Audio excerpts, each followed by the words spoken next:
Recent investigations by UN weapon investigators in the country of Pakistan in the Green Sea region has led to the discovery of weaponized nuclear materials at a Pakistani weapons facility, which was abandoned shortly after the Allied invasion of the region earlier in the year, which has sent shockwaves around the international community and has destabilized global money markets, with the Dow falling 9.2% at the close.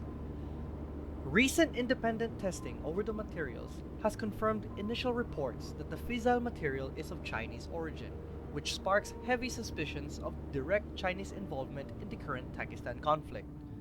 Shortly after the release of this information, emergency talks are to be scheduled to take place between diplomats and NATO and UN Security Council members in the coming hours.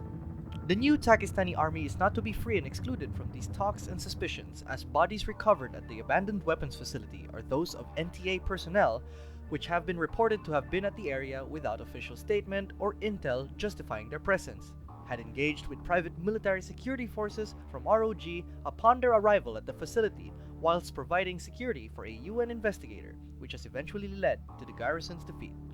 Further investigations are on hold as the facility's entrance had caved in from what investigators have ruled off as an attempt to seal any more evidences that may prove their activity in the area.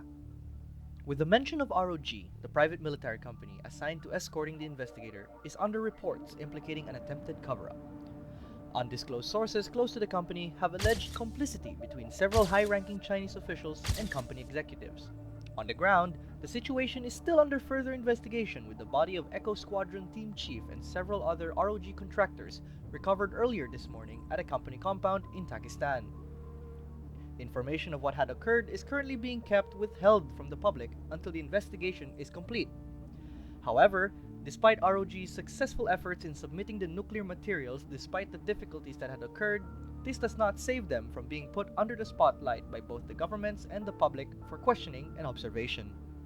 Senior company officials have moved quickly to distance ROG from the affair, while fully expecting to find the actions of their contractors to be in full accordance with Pakistani and international law. As for Pakistan itself, political instability has reached boiling point, with several factions of the new Pakistani army repeatedly fragmenting. Some fine mess we got ourselves into.